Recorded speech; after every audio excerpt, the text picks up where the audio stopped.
Hello दोस्तों, right way chemistry के YouTube channel पे आप सबों का स्वागत है। चलिए आज के लेक्चर में some basic concept of chemistry के एक टॉपिक को पढ़ेंगे जिसका नाम है लॉ ऑफ केमिकल कॉम्बिनेशन, रासायनिक संयोग का नियम। आज का ये लेक्चर होगा और इस चैप्टर का ये कितना नंबर लेक्चर है, तो इस चैप्टर का ये 8 नंबर लेक्चर है। इससे पहले इस चैप्टर के 7 लेक्चर को अपलोड किया जा चुका है। आप यदि शुरू से इस चैप्टर को पढ़ना चाहते हैं तो आप निश्चित रूप से प्ले लिस्ट में जाकर पढ़ सकते हैं, देख सकते हैं। आगे बढ़ें इससे पहले महत्वपूर्ण है प्रीवियस क्लास की, पिछले क्लास में हम आप लोगों ने क्या पढ़ा। तो यदि पिछले क्लास की बातचीत किया जाए तो पिछले क्लास के अंदर हम आप लोगों ने डिस्कस किया डाल्टन्स एटॉमिक थ्योरी, डाल्टन का परमाणु सिद्धांत।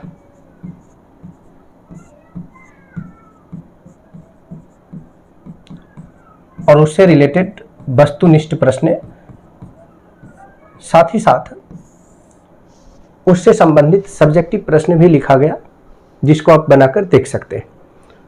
तो प्रीवियस क्लास का टॉपिक था डाल्टन का परमाणु सिद्धांत। आज के क्लास का टॉपिक है लॉ ऑफ केमिकल कॉम्बिनेशन, रासायनिक संयोग का नियम। तो चलिए बिना देर किए हुए हम आप लोग डिस्कस कर लेते हैं रासायनिक संयोग के नियम को, कि रासायनिक संयोग के कौन कौन से नियम हैं और यह कितना महत्वपूर्ण है। इस नियम को पढ़ लेते हैं, इस पे प्रश्न कर लेते हैं। देखिए, महत्वपूर्ण बातें यह है कि रासायनिक संयोग का नियम आया क्यों। तो किसी भी रासायनिक अभिक्रिया में जो अभिकारक भाग लेता है और अभिक्रिया के फलस्वरूप जो उत्पाद बनता है, उसके विभिन्न चीजों के अध्ययन हेतु रासायनिक संयोग का नियम प्रस्तुत किया गया। यानी रासायनिक अभिक्रिया के अध्ययन हेतु रासायनिक संयोग के नियम आए। और ये 5 नियम हैं। मूलतः ये 5 नियम कौन कौन से हैं। तो पहला नियम है द्रव्यमान संरक्षण का नियम, दूसरा है स्थिर अनुपात का नियम, तीसरा है गुणित अनुपात का नियम, चौथा है व्युत्क्रम अनुपात का नियम और 5वां है गैलुसाक के गैसीय आयतन का नियम। तो ये 5 नियम को हम आप लोगों को डिस्कस करना है, जिसमें सबसे पहले हम आप लोग पढ़ेंगे द्रव्यमान संरक्षण का नियम, कि द्रव्यमान संरक्षण का नियम क्या होता है। और इसे देखने के लिए हमें बढ़ना होगा आगे। तो चलिए बिना देर किए हुए हम आप लोग आगे बढ़ते हैं और पढ़ते हैं द्रव्यमान संरक्षण का नियम। संरक्षण का मतलब ही यहाँ पर हो गया ना तो जिसे बनाया जा सकता है और ना ही जिसे नष्ट किया जा सकता है। इस सिद्धांत को किसने दिया, इस सिद्धांत को भी हम आप लोग डिस्कस करेंगे और आगे के पॉइंट्स पर चलेंगे। देखिए, इस सिद्धांत का प्रतिपादन स्वयं रासायन विज्ञान के जनक लेवोजियर ने किया था। कब भाई, ईस्वी सन से कोई लेना देना नहीं है, ठीक है, बस आंकड़ा इसे दे दिया गया है। तो इस नियम का प्रतिपादन लेवोजियर ने 1789 में किया। जबकि परीक्षण की बात करें, जांच की बात करें, तो लंडोल्ट ने इसका जांच किया था। अब लेवोजियर के अनुसार क्या है ये नियम, इस नियम को समझिए। तो लेवोजियर कहते हैं कि किसी रासायनिक अभिक्रिया में भाग लेने वाले अभिकारक एवं निर्मित उत्पाद का कुल द्रव्यमान परस्पर क्या होता है, बराबर होता है। यानी लेवोजियर क्या कहते हैं, तो लेवोजियर कहते हैं कि wait of reactant, weight of अभिकारक का कुल द्रव्यमान बराबर होगा उत्पाद के कुल द्रव्यमान के। ऐसा कोई भी केमिकल रिएक्शन ले लीजिए तो ऐसा आपको देखने को मिलेगा। जैसे इमेजिनेशन करिए कि हमने एक इक्वेशन लिखा, कार्बन प्लस हाइड्रोजन, और इस दोनों को रिएक्ट कराया तो यहां हमने बना लिया CH4। सबसे पहला काम कि समीकरण संतुलित होना चाहिए। यहां देखिए हाइड्रोजन 2 है, यहां हाइड्रोजन 4 है, तो इसके आगे हम 2 लगाते हैं, 4 हो गया। अब इस कार्बन का परमाणु भार देखिए कितना होता है, 12 ग्राम। यहां पर हो गया हाइड्रोजन 4, तो 4 ग्राम। इस टोटल वेट को जब आप ऐड कर लीजिएगा, जोड़ लीजिएगा, तो 16 ग्राम होगा। इसको आप जोड़िए, देखिए कार्बन 12 और हाइड्रोजन 4 गो है, तो टोटल मिलाकर 16 ग्राम। तो भाई total weight of reactant is equal to total weight of product, ये हमेशा आपको देखने को मिलेगा। अगर ये चीजें इक्वल है तो वह द्रव्यमान संरक्षण नियम का पालन करता है, अगर इक्वल नहीं है तो द्रव्यमान संरक्षण नियम का पालन नहीं करता है। चलिए एक एग्जांपल इस पर और लेते हैं और देखते हैं कि भाई इस पर दूसरा टाइप का एग्जांपल क्या हो सकता है। जैसे इमेजिनेशन करिए सर कि सिचुएशन हमारे पास है कि दूसरा एग्जांपल के लिए हाइड्रोजन को इस बार हम रिएक्ट करा रहे हैं किससे, ऑक्सीजन से। जैसे हाइड्रोजन को आप ऑक्सीजन से रिएक्ट कराइएगा तो H2O बनेगा, जल बनेगा। जल बन के तैयार है। सबसे पहली बात कि यदि आप इसका जांच करना चाहते हैं द्रव्यमान संरक्षण नियम के ऊपर, तो समीकरण को संतुलित कर लें। यदि समीकरण को संतुलित करेंगे तो इसके आगे हमें 2 लगाना होगा। हाइड्रोजन, ऑक्सीजन 2 हो गया, यहाँ ऑक्सीजन 2 था, फिर हाइड्रोजन के आगे भी 2 लगाना होगा। अब टोटल वेट ऑफ रिएक्टेंट और टोटल वेट ऑफ प्रोडक्ट को हम कैलकुलेट करेंगे। हाइड्रोजन टोटल 2 दूना 4 ग्राम और ऑक्सीजन 16 दूना 32 ग्राम।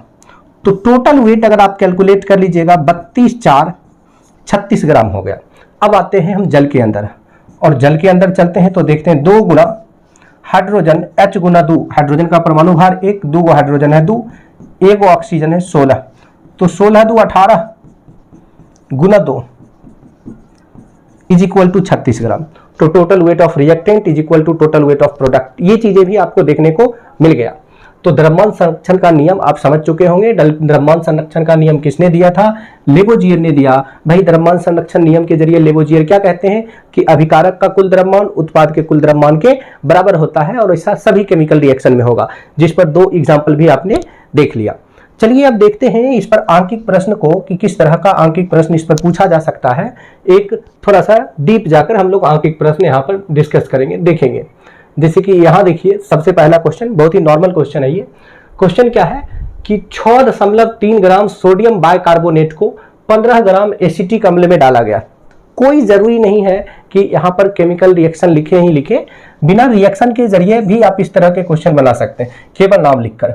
मान लेते हैं सोडियम बाइकार्बोनेट हमारा A है और एसिटिक अम्ल हमारा B है, में डालने पर 15 ग्राम अवक्षेप को हम मान लेते हैं C है, पाया गया। तो मुक्त CO2 का द्रव्यमान ज्ञात करें, और CO2 को हम CO2 ही रहने देते हैं, इसका द्रव्यमान कैलकुलेट करते हैं। देखिए क्या कहता, A ने रिएक्ट किया B से तो बन गया C प्लस CO2। अब सिचुएशन ये है कि A का जो वेट है वो 6.3 ग्राम है और B का जो वेट है वो 15 ग्राम है। C अवक्षेप, इसके वेट के बारे में बात करें तो ये 18 ग्राम है, और CO2 इसका हमें वेट पता नहीं है, ये X है। इसी CO2 के वेट को हमें कैलकुलेट करना है कि CO2 का वेट क्या होगा। अब यदि हम बात करें, X की जगह हम व्हाट कर दिए हैं, यदि हम बात करें द्रव्यमान संरक्षण नियम का, तो द्रव्यमान संरक्षण का नियम कहता है अभिकारक का कुल द्रव्यमान उत्पाद के कुल द्रव्यमान के बराबर होता है। तो बहुत सिंपल सी बात है, इसी के अकॉर्डिंग टू हमें वर्क कर देना है कि 6.3 प्लस 15 बराबर 18 प्लस CO2 को CO2 ही लिख लेते हैं। तो यहां पर देख लीजिए 21.3 बराबर 18 प्लस CO2। अब फाइनली आपके पास क्या आ जाएगा सर? CO2 बराबर 21.3 माइनस 18 इज इक्वल टू 3.3 ग्राम। ये आपका आंसर हो गया। जैसा कि आप यहां देखिए आंसर दिया भी गया है 3.3 ग्राम। तो फाइनली आप इजी वे में इसे कैलकुलेट कर सकते हैं, और कर भी लिया आपने इसे कैलकुलेट। तो चलिए अगले न्यूमेरिकल्स की ओर बढ़ते हैं। अगला न्यूमेरिकल्स क्या दिया हुआ है इस पर, वहां भी चलते हैं। तो सबसे पहले इसे हम हटाएंगे, तब तो अगला न्यूमेरिकल्स की ओर चलेंगे। तो इसे ना क्लीन कर लिया जाए भाई। अगला क्वेश्चन थोड़ा सा इससे बेहतर कॉन्सेप्ट के ऊपर है और शानदार क्वेश्चन है। लॉ ऑफ केमिकल कॉम्बिनेशन में द्रव्यमान संरक्षण सिद्धांत के ऊपर, द्रव्यमान संरक्षण नियम के ऊपर जितना बेहतर क्वेश्चन लिखा जा सकता था वो उतना बेहतर क्वेश्चन है ये। देखिए 0.17 ग्राम अमोनिया के विघटन के फलस्वरूप इतना ग्राम नाइट्रोजन तथा इतना ml H2 गैस मुक्त होता है, वो भी कहां पर? NTP पर प्राप्त होता है। तो हम लेते हैं अमोनिया, इस अमोनिया का विघटन कराते हैं। कोई जरूरी नहीं है रिएक्शन लिखने का, भाषा ही लिख लीजिए। अमोनिया का हम विघटन कराते हैं। विघटन के पश्चात ये क्या करेगा? अमोनिया का जैसे विघटन हो जाएगा तो ये बना रहा है नाइट्रोजन, नाइट्रोजन बना रहा है। बहुत अच्छा सर।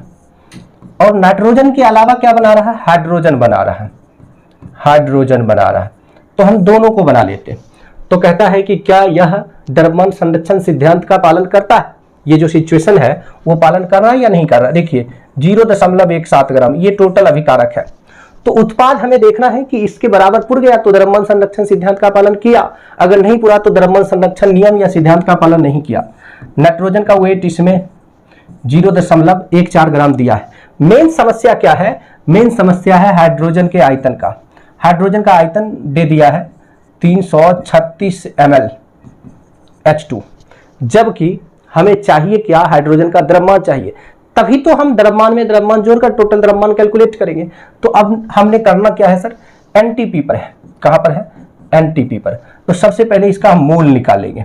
मोल बराबर सूत्र होता है भार बटा अनुभार। क्या सूत्र होता है? भार बटा अनुभार। लेकिन यहां देखिए भार भी नहीं दिया हुआ, एनटीपी पर आयतन दे दिया। तो एनटीपी पर आयतन के लिए सूत्र होता है मोल बराबर, एनटीपी पर आयतन के लिए मोल बराबर कि एनटीपी पर आयतन, एनटीपी पर आयतन बटा 22,400 मिलीलीटर। मिलीलीटर में है इसलिए 22,400 लिख रहे हैं, अगर लीटर में रहता तो 22.4 लिखते। तो फाइनली मोल बराबर 336 बटा 22,400। इतना ही रहने देते हैं सर, कटकुट करने की कोई आवश्यकता नहीं है। हालांकि हम कटकुट कर भी सकते हैं लेकिन अभी नहीं करना, अभी थोड़ा और आगे बढ़ते हैं। हमें इसका क्या चाहिए? भार चाहिए। तो एक सूत्र और है कि मोल बराबर भार बटा अनुभार, भार बटा अनुभार। हम इस सूत्र का प्रयोग करेंगे। तो देख लो ना सर, हमारे पास मोल है। अब ये मोल है तो इसके जरिए हम काम कर सकते हैं। कैसे? तो चूंकि मोल बराबर, मोल का वैल्यू कितना आ गया हमारे पास? तो मोल का वैल्यू आ गया 336 बटा 22,400 इज इक्वल टू भार। हमें भार निकालना है। किसका भार निकालना है? H2 का ना। ये हाइड्रोजन का भार कितना है तो उसको हम H2 ही मान लेते हैं। H2 का भार, अनुभार H2 है। एक हाइड्रोजन का परमाणु भार 1, H2 का परमाणु भार 2। सर ये कट गया 2 से, 2 से जैसे कटेगा क्या हो जाएगा? 11,200 ml फाइनल ना। अब फाइनली H2 बराबर 336 बटा 11, ये 112 गुना 100। इसको ऐसा हम क्यों कर रहे हैं? देखिए 112 को 3 टाइम में काट दीजिए, 336 हो जाएगा। तो 3 बटा 100 यानी 0.03 ग्राम दोस्तों आ चुका है ना।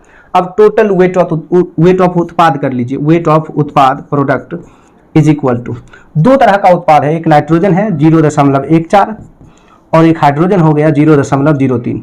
तो फाइनल रिजल्ट आ गया 0.17 ग्राम। तो यहाँ चीजें आपको समझ में आ चुका होगा। ये थोड़ा बेहतर कॉन्सेप्ट का क्वेश्चन था ना, मोल उपयोग में था। तो मोल के जरिए हम लोगों ने जो आयतन दिया था उस आयतन को द्रव्यमान में कन्वर्ट कर लिए और आसानी से इस पर क्वेश्चन हमने बना दिया ना। तो दो तरह का क्वेश्चन आपके पास आ चुका है। अब हम लोग आगे बढ़ेंगे और चलेंगे अगले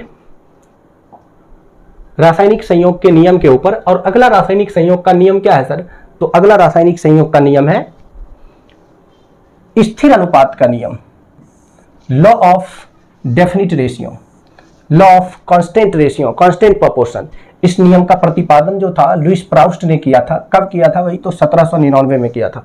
लुईस प्राउस्ट क्या कहना चाहते हैं? लुईस प्राउस्ट कहते हैं कि किसी यौगिक में उपस्थित तत्वों का अनुपात हमेशा बराबर होता है। बहुत सिंपल है।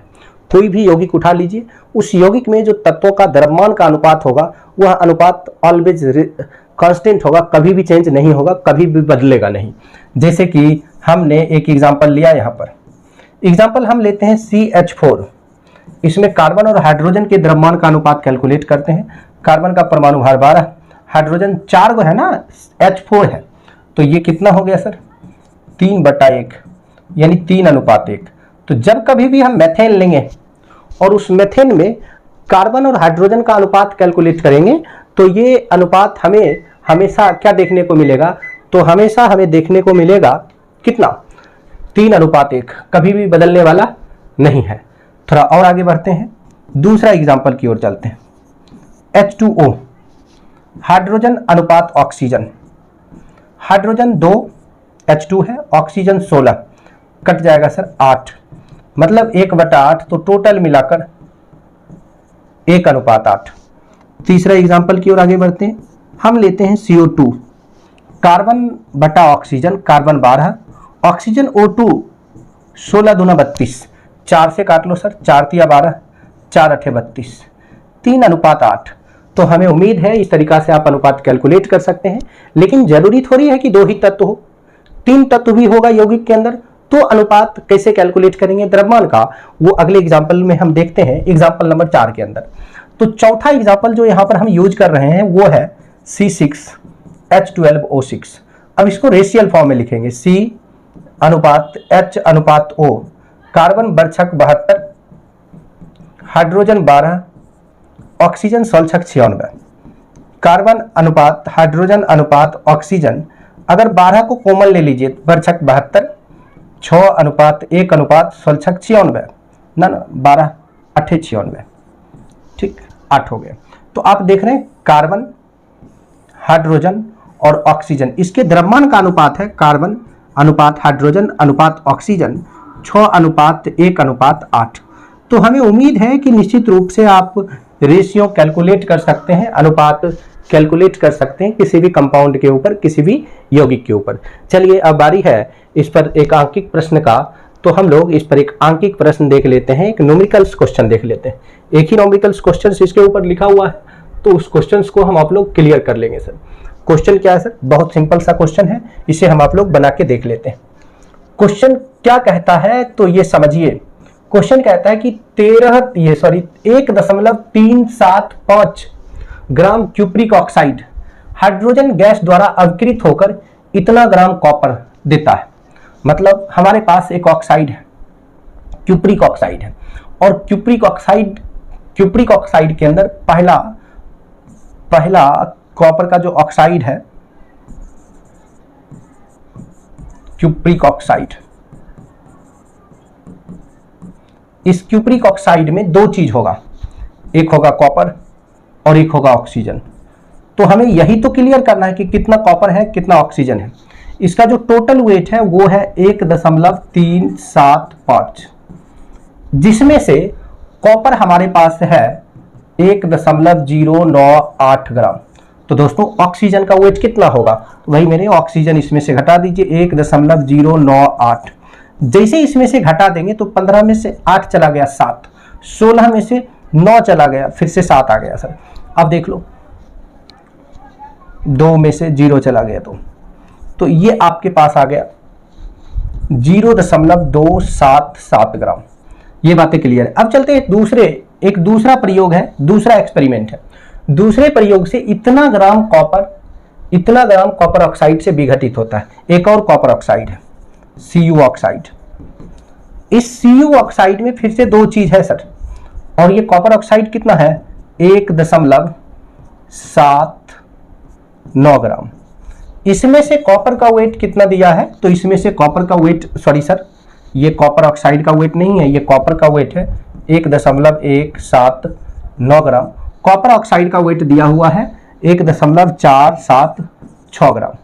वेट ऑफ ऑक्सीजन हम यहाँ कैलकुलेट कर लेंगे, तो इसमें से इसको घटा लेते हैं 1.179। भाई लैप्स करो, आराम से लैप्स करो। यहाँ 7 आ गया, 6 में ये फिर से 16 में से 7 चला गया, 9 आ गया, 2 आ गया, 0.297 सबका वेट पता चल चुका है हमें।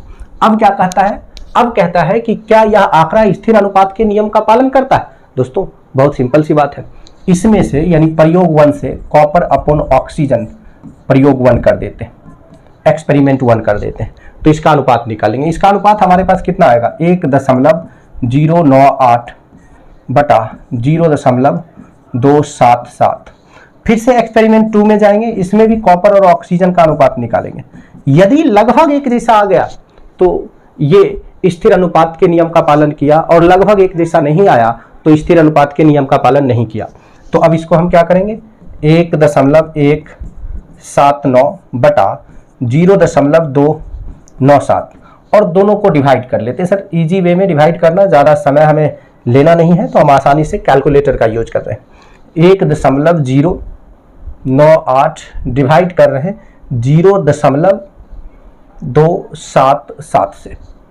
जैसे इससे आप डिवाइड कर रहे हो तो देख लो सर, ये वैल्यू आ गया आपके पास 3.964। अब दूसरा प्रयोग में चलते हैं। जैसे दूसरा एक्सपेरिमेंट के अंदर हम प्रवेश करते हैं तो 1.179 फिर से डिवाइड कर लेते हैं 0.297। तो ये भी वैल्यू देख लो सर 3.969। प्रथम 2 अंक इसका भी, प्रथम 2 अंक इसका भी मैच कर रहा है ना। जैसे मैच कर गया तो इसका मतलब हुआ कि इसका अनुपात भी एक ही जैसा है, तो यह स्थिर अनुपात का नियम का पालन कर लिया। तो हम यहाँ लिख लेंगे कि चूंकि Cu upon oxygen 1 experiment is equal to Cu upon oxygen experiment 2। इसलिए यह स्थिर अनुपात के नियम का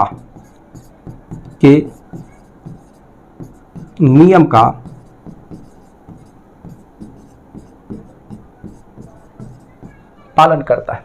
तो दोस्तों बहुत सिंपल सा क्वेश्चन था। अब जरूरी है कि इस पर आप प्रैक्टिस करेंगे तो चीज़ें और बेहतर होते चलेगा। हर एक चीज़ें आप नोटबुक में नोट करते चलिए यदि आप सीखना चाहते हैं तो। चलिए अगला रासायनिक संयोग के नियम को देखते हैं। जो तीसरा रासायनिक संयोग का नियम है सर, वो है गुणित अनुपात का नियम, लॉ ऑफ मल्टीपल प्रोपोर्शन। इस नियम को सर जॉन डाल्टन ने दिया था। उनके सम्मान में उनके नाम के आगे सर लगा लेते हैं। कब दिया था भाई? तो 1803 ईस्वी में दे दिया था।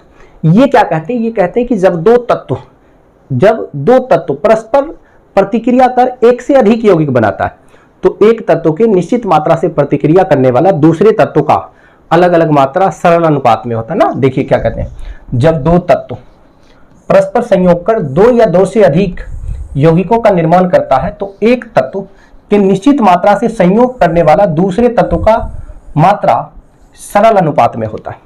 अब इस बात को ऐसे रिप्रेजेंट करते हैं, जैसे मान लीजिए कि हम एक एक्सपेरिमेंट ले रहे हैं। हाइड्रोजन ऑक्सीजन से रिएक्ट करता है। हाइड्रोजन ऑक्सीजन से रिएक्ट करके दो उत्पाद बना रहा है सर। एक बना रहा है H2O, दूसरा बना रहा है H2O2। तो एक तत्व के निश्चित मात्रा से प्रतिक्रिया करने वाला दूसरे तत्व का अलग अलग मात्रा सरल अनुपात में है या नहीं है, इस बात का जांच करना, टेस्ट करना। तो सबसे पहले हम यहां लिख लेते हैं यौगिक, कि जो भी यौगिक होगा उस यौगिक को लिख लेंगे। फिर उसके अवयव तत्व, तो अवयवी एक हाइड्रोजन है एक ऑक्सीजन है। फिर उसका हम लिखेंगे क्या, सरलतम अनुपात, सिंपलेस्ट रेशियो कैलकुलेट कर लेंगे। तो पहला यौगिक है H2O, दूसरा यौगिक है H2O2। H2O इसमें से हाइड्रोजन का वेट 2, इसमें से भी हाइड्रोजन का वेट 2 आ गया, लेकिन यहाँ ऑक्सीजन का वेट देखिए 16, एक ही ऑक्सीजन है, यहाँ पर 32। तो ये एक तत्व के निश्चित मात्रा से प्रतिक्रिया करने वाला दूसरा तत्व का अलग अलग मात्रा। अब ये देखेंगे सिंपल रेशियो के अंदर है या नहीं है। तो एक तरफ 16 है और 32 है। अब इसको सिंपल रेशियो में ले जाने के लिए जो सबसे छोटा नंबर है ना दोनों में, उससे दोनों में डिवाइड कर दो सर। तो सबसे छोटा इसमें से क्या है 16, इसमें से भी 16, तो ये हो गया 1 और ये हो गया 2, 1:2। ये इसका रेशियो कैलकुलेट होकर आ गया। तो आप इजी रूप से इसे समझ सकते हैं, बेहतर रूप से समझ सकते हैं। तो महत्वपूर्ण बातें हैं कि आप प्रैक्टिस करते हैं या नहीं करते। तो सरल अनुपात, यहाँ पर जो सरल अनुपात आया वो क्या आया, 1:2। इस पर बनने वाले न्यूमेरिकल्स क्वेश्चन भी ऐसे ही होंगे। तो चलिए चलते हैं एक न्यूमेरिकल्स क्वेश्चन की ओर कि इस पर किस तरह का न्यूमेरिकल्स क्वेश्चन अवेलेबल है। बस इस पर भी सर एक ही क्वेश्चन लिया गया है, तो उस क्वेश्चन को हम लोग बनाकर देख लेते हैं। बिल्कुल वैसे ही जिस प्रकार से एग्जाम्पल आया वैसे ही करके हम इसे बनाने वाले हैं। कोई तत्व 2 ऑक्साइड बनाता है, कोई 2 तत्व है 2 ऑक्साइड बनाता है, जिसमें क्रमशः 50% एवं 40% तत्व है। भाई एक तत्व है A, यह ऑक्सीजन से रिएक्ट किया और 2 ऑक्साइड बनाया, ऑक्साइड 1 और दूसरा ऑक्साइड 2। तो हम यहां भी यही चीज करने वाले हैं। क्या करने वाले हैं, यौगिक अवयव में A है और O है। तो ये पहला यौगिक जो है उसको हम ऑक्साइड 1 बोल देते हैं, दूसरा यौगिक को हम ऑक्साइड 2 बोल देते हैं। कहता है कि दिखाएं यह गुणित अनुपात के नियम का पालन करता है या नहीं है। इसमें यह तत्व 50% है, इसमें 40% है, तो निश्चित रूप से ऑक्सीजन 50%, ऑक्सीजन 60%। अब देखिए गुणित अनुपात में जो सबसे पहला टर्म्स ये बताया गया कि एक तत्व के निश्चित मात्रा से प्रतिक्रिया करने वाला दूसरे तत्व का अलग अलग मात्रा सरल अनुपात में होता है। तो किसी एक तत्व का मात्रा तो निश्चित होना चाहिए। यहाँ पर देखिए दोनों तत्व का मात्रा अलग अलग है ना। ए यहाँ पर 50 है और इसमें 40 है, दोनों ऑक्साइड में एक जैसा नहीं है। ऑक्सीजन की बात करें तो ऑक्सीजन 50 है और 60 है, ये भी एक जैसा नहीं है। तो सबसे पहले हमें एक जैसा करना होगा। अब एक जैसा हम कैसे पूरा सकते हैं, जैसे देखिए हम चाहते हैं कि ये भी 10 हो जाए, ये भी 10 हो जाए। तो इसके लिए हम क्या करेंगे, इसमें 5 से डिवाइड कर देंगे। अगर हम इसमें 5 से भाग दे रहे हैं ऑक्साइड 1 के ए में, तो इसके ऑक्सीजन में भी हमें 5 से भाग देना पड़ेगा। ये रिजल्ट हमें पुर रहा है 10, तो हम चाह रहे हैं कि इसको भी 10 पुराया जाए सर, तो इसमें 4 से भाग देंगे, ये पुर रहा है 10, तो इसमें भी हमें 4 से भाग देना होगा। तो यहाँ पर ये पुर गया 10 और ये पुर गया 15। अब इसका हम सरलतम अनुपात कैलकुलेट करेंगे। सरलतम अनुपात, सिंपलेस्ट रेशियो। सरलतम अनुपात होगा कैसे कैलकुलेट? ये 10 है, ये 15 है। अब इस दोनों में जो छोटा है उससे सब में डिवाइड कर दीजिए, 10 10, तो ये हो गया 1 और ये हो गया 1.5। अब हमें अनुपात को डेसिमल में रखना नहीं है, तो एक ऐसा नंबर से गुणा कर देना है दोनों में जो इसको एक होल नंबर में तब्दील कर दें। वह नंबर हो जाएगा कितना? 2। सबसे छोटा नंबर जो इसे होल नंबर में तब्दील कर दे वह 2, तो ये हो गया 3 और ये हो गया 2। तो दोस्तों इसका सरलतम अनुपात हो गया 2:3, मतलब यह गुणित अनुपात के नियम का पालन करता है। हाँ बिल्कुल करता है, तो हम लिख देंगे अतः यह गुणित अनुपात के नियम का पालन करता है। तो रासायनिक संयोग के 3 नियम को आप देख चुके हैं, तीनों नियम से संबंधित आपने प्रश्न भी देख लिया। अब चलते हैं रासायनिक संयोग के चौथा नियम के ऊपर। चौथा नियम है लॉ ऑफ रेसिप्रोकल प्रोपोर्शन, व्युत्क्रम अनुपात का नियम। सर व्युत्क्रम अनुपात का नियम जो दिए थे वो रिक्टर सर ने दिया था। रिक्टर सर ने कब दिया था भी? 1794 ईस्वी में दिया था। रिक्टर यहाँ पर ये नियम 3 तत्वों के लिए देते हैं। बात को ध्यान से समझिए, जब 2 तत्व ए एवं बी तीसरे तत्व सी से प्रतिक्रिया करता है, जैसे मान लीजिए हमारे पास 2 तत्व है, एक तत्व है ए और दूसरा तत्व है बी, ये तीसरा तत्व सी से प्रतिक्रिया करता है। चलिए हम प्रतिक्रिया करवा रहे हैं। ए की प्रतिक्रिया सी से कराए, ए सी बना लिया, बी की प्रतिक्रिया सी से कराया, बी सी बना लिया, ठीक है। तो प्रतिक्रिया करता है तो सी के निश्चित मात्रा से प्रतिक्रिया करने वाला ए के मात्राओं का अनुपात, इसमें सी का मात्रा हमेशा एक जैसा है, ये ए एवं बी के मात्राओं का अनुपात, तो ए और बी का मात्रा का अनुपात यहां हम लिख लेते हैं। ए सी से हम ए ले लेते हैं और बी सी से हम बी ले लेते हैं।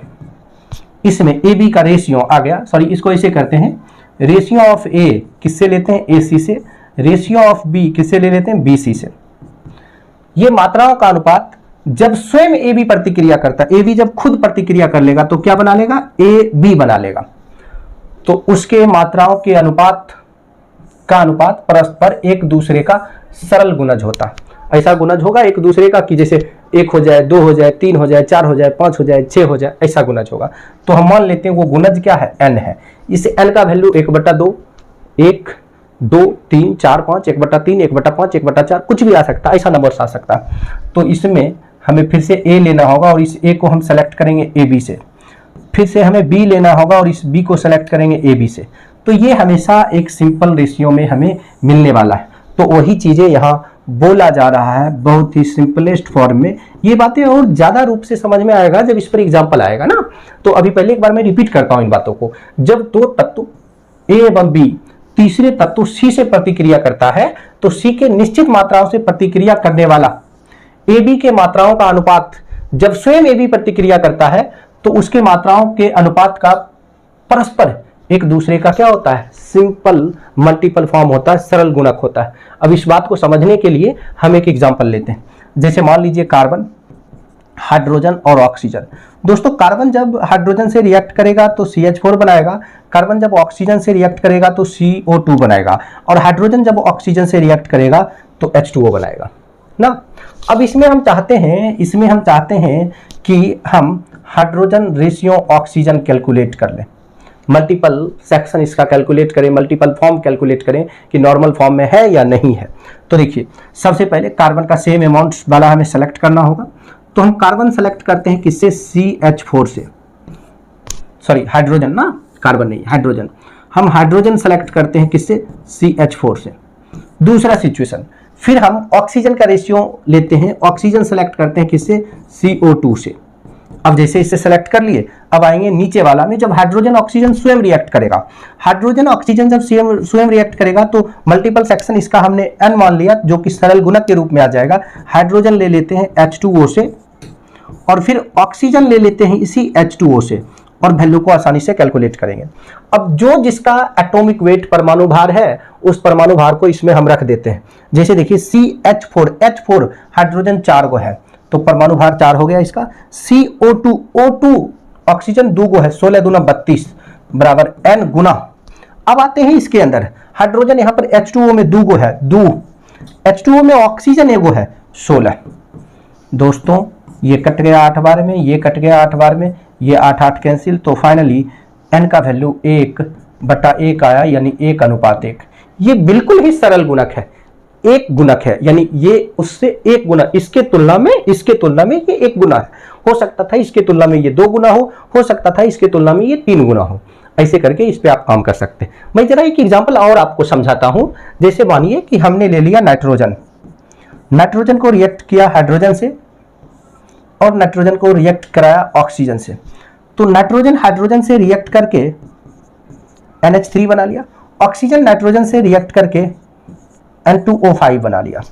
जबकि हाइड्रोजन ऑक्सीजन ये स्वयं जब रिएक्ट करेगा, देखिए अब जो 2 अलग अलग तत्व एक ही तत्व से अभिक्रिया किया है, तो इसमें हाइड्रोजन हम सेलेक्ट कर रहे हैं NH3 से, ऑक्सीजन सेलेक्ट कर रहे हैं N2O5 से, is equal to N multiply. अब हाइड्रोजन ऑक्सीजन जब स्वयं रिएक्ट करेगा तो H2O बनाएगा, इस H2O से हम हाइड्रोजन सेलेक्ट कर लेते हैं और फिर ऑक्सीजन भी सेलेक्ट कर लेते हैं H2O से।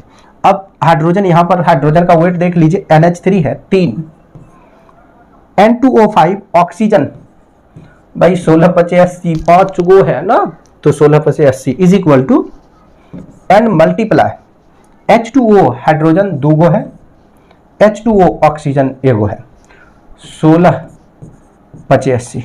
दोस्तों 3/5 बराबर n गुना 2, तो फाइनली n बराबर 3/10, यानी 3:10।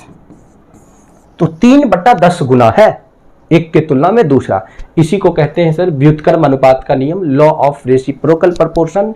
इसको किसने दिया था? रिक्टर ने दिया था। कब दिया था? तो 1794 ईस्वी में दिया था। यह नियम कितने तत्वों के लिए लागू होता है? जब 3 तत्व परस्पर प्रतिक्रिया करता है तो ही यह नियम लागू होगा, अन्यथा यह नियम बिल्कुल भी लागू नहीं होगा। इस बात का पूरा ख्याल रखिएगा। चलिए थोड़ा और आगे बढ़ते हैं और आगे की चीजों को डिस्कस करते हैं, समझते हैं। अगला लॉ ऑफ केमिकल कॉम्बिनेशन होगा, रासायनिक संयोग का 5वां नियम और अंतिम नियम। दोस्तों इसी नियम के साथ आज का लेक्चर समाप्त हो जाएगा, जो कि एक बेहतर लेक्चर के रूप में आज तब्दील हो पाएगा। इसका नाम है गैसीय अनुपात का नियम, लॉ ऑफ गैसियस वॉल्यूम। इस नियम का प्रतिपादन किसने किया था? गैलुसाक ने किया था। कब किया था? तो 1808 ईस्वी में किया था। इसी समय में डाल्टन ने अपना परमाणु सिद्धांत भी दिया था। इस बात का भी ध्यान रखिएगा। गैलुसाक क्या कहते हैं? तो गैलुसाक कहते हैं कि किसी रासायनिक अभिक्रिया में, चाहे कोई भी केमिकल रिएक्शन क्यों ना हो, उस केमिकल रिएक्शन में भाग लेने वाला अभिकारक एवं निर्मित उत्पाद के आयतन का अनुपात सरल गुणक होता है। जैसे मान लीजिए कि मैं एक एग्जांपल लेता हूं, H2 + Cl2 is equal to HCl। तो सबसे पहला काम इक्वेशन को बैलेंस करिए। हाइड्रोजन यहां पर 2 था तो उसके आगे हमने 2 लगा दिया, संयोग से क्लोरीन भी बैलेंस हो गया। तो देखिए इसका आयतन है 1 वॉल्यूम 1 आयतन, फिर से इसका आयतन है 1 वॉल्यूम 1 आयतन, जबकि इसका आयतन है 2 वॉल्यूम 2 आयतन। एक दूसरा एग्जांपल्स में हम आप लोग आगे बढ़ते हैं, जैसे N2 + H2 is equal to NH3। इस बार इक्वेशन को यदि बैलेंस करें तो इसके आगे 2 लगाइए और इसके आगे 3 लगाइए।